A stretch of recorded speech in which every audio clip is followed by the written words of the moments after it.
Hi, welcome to my presentation for Physics 2212, Lab 2 on lines of charge.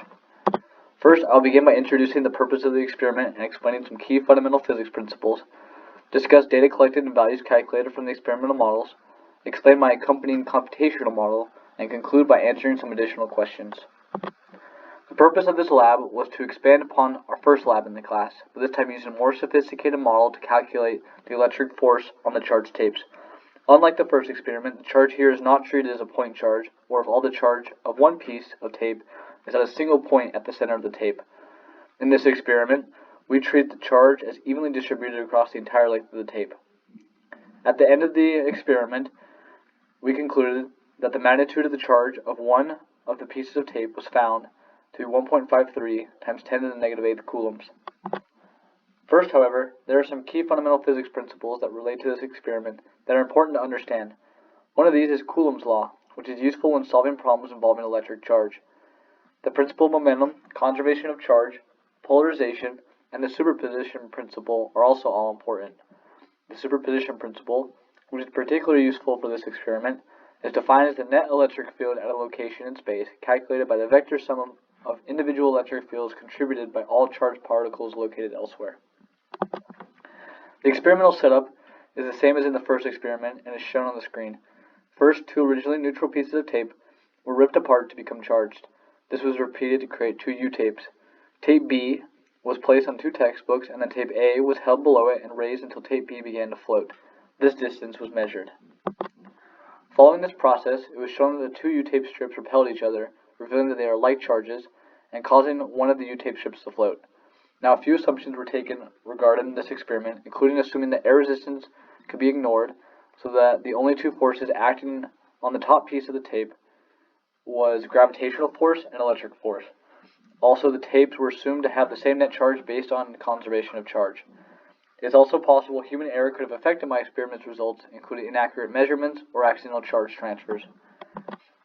The length of the piece of tape was slightly shorter for my experiment in Lab 1, at 0.198 meters instead of 0.2 meters.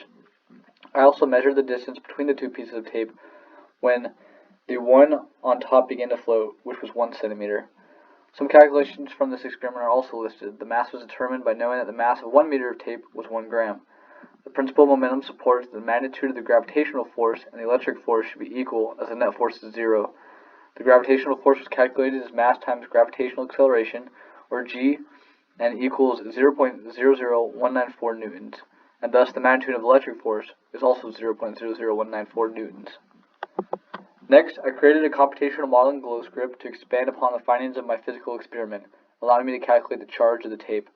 My complete code can be accessed using the link in the description. It is important to note the magnitude of the electric and gravitational forces are equal. From this, the Q value can be estimated so the magnitudes of electric and gravitational forces are equal, which is shown in lines 18 and 19 below. I want to highlight this part of the code because this is where the lines of charge was computed using a function as shown in line 39 on the top left. Lines 69 through 70 of the code show how the lines of charge on the top tape and bottom tape were coded. N was set to 20 because it creates greater accuracy in determining the charge and electric force. This was determined by increasing n by increments of 5. N equals 20 was chosen because there was not a significant difference of the charge and electric force when it changed between n equals 20 and n equals 25. Lines 95 through 110 use the floor function to find the electric charge and force. This was then used in lines 119 through 123 of the code to create electric force and gravitational force arrows. In conclusion, the magnitude of the charge on one piece of tape in the code was found to be Q is equal to 1.53 times 10 to the negative 8th coulombs.